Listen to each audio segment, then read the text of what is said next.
Okay, let's continue. And here is another hyperparameter that is called coefficient zero, and it controls how much your model is influenced by the high degree polynomials versus the low degree polynomials. Well, think about that. If we are doing the polynomial S3, for example, so we are only using the feature A and B as two original features.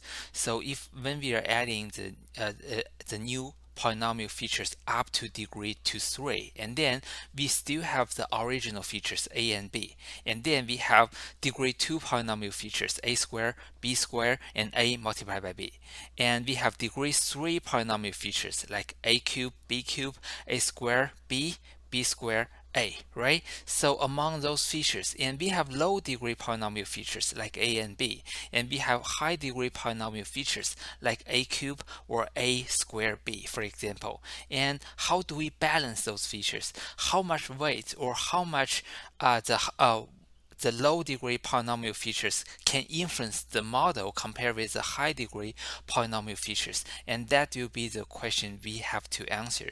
And we can control that by using another hyperparameter coefficient 0. Okay, so let's create another SVM model, and we still use the poly as the kernel, and then we use the degree as a 10 and coefficient as a 1 and the C as 5. And by the way, what is a C? We talked about that last time. So C controls how wide the margin can be. So if we want to do a small c, and then the margin will be wider, and we allow more margin violations, right? Okay, so we specify all those three hyperparameters, and then we build a model. And another time we want to do another coefficient is 100. So we try two different coefficient, 1 and 100, right? And then if we want to plot the descent boundary, and this is what we got. So it seems that for the coefficient as 100, and we are influenced a little bit more with the higher degree polynomials, and that also makes the descent boundary kind of weird. And well, I'm highlighting this part. So for this part, the blue area here doesn't make too much sense to me, and the reason is we are influenced by the high coefficient. Okay, so the next question you may ask is, well, we have the C, we have the coefficient 0, and we also have the degree of the polynomial. So there are three hyperparameters now. And when we create a SVM, how do we know what are the good hyperparameters? And the answer is usually that's very hard. Well, for the degree of polynomials, well, remember the rule of thumb is we don't want to try a very high number. But how about the C? How about the C? Well, for the C, usually it depends on how beautiful the data set is. But considering we are adding even more higher degree polynomials, and well, it's hard for us to do the exploratory data analysis to get the idea on how good the dataset is. And plus, for the coefficient 0, and what should that be? It is really a hard problem. So to solve that, what we have to do is we have to do a grid search. So for a grid search, well, the idea is very straightforward. We want to try all the possible combinations. Okay, so it's like that the rod of a robotic vacuum. So to vacuum a living room, for example, it just goes through all the possible passes on the vertical side and then on the horizontal side to make sure that it vacuums all the area of this room. So for the grid search, we cannot do the same thing. So to do a grid search, so the first we have to define what is our search space. So in this case, I created a dictionary, right? So that is a dictionary. So the first key is the C, the second one is degree, and then the coefficient, and then the kernel. So those are the keys in this dictionary. And the values for each key, well, they are the list. So for each of the lists, we specify what are the values we want to try. So remember, when you are creating this kind of dictionary for this to define your search space, you don't want to go too far.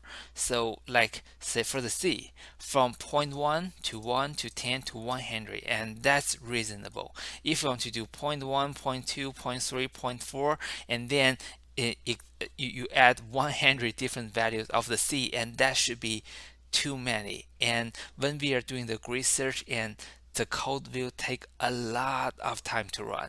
So to do this part of the code, I do have to shrink my search space a little bit so that it is runnable.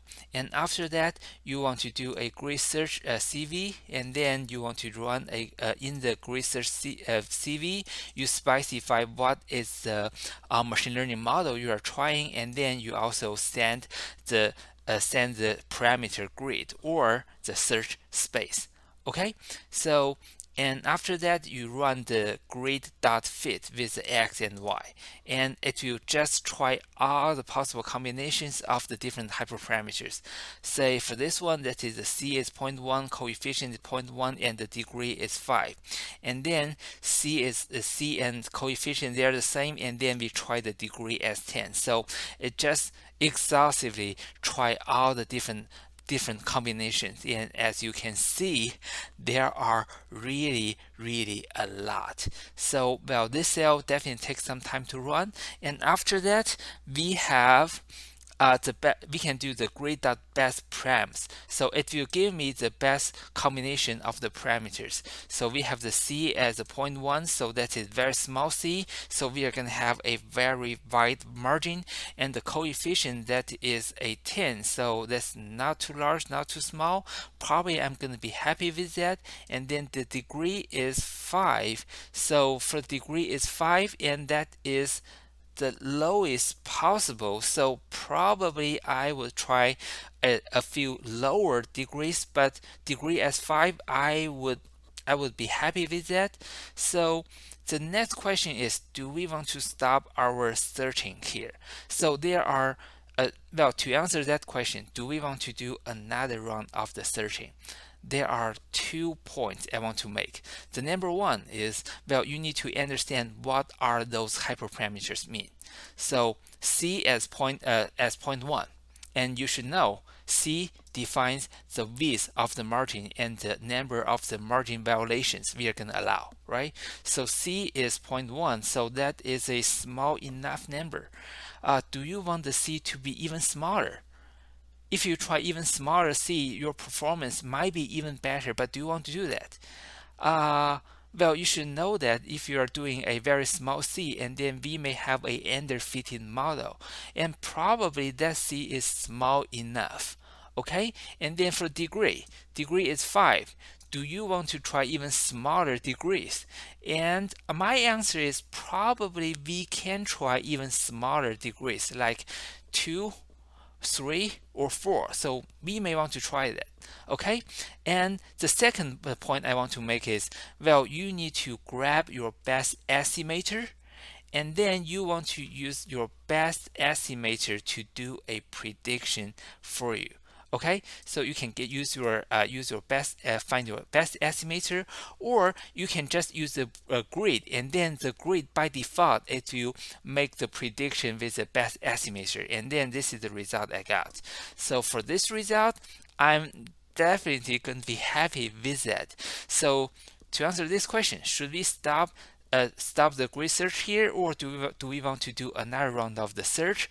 Well, by seeing the performance of my best estimator, and I will say, okay, I think I'm happy with the result, and I'm okay by stopping here.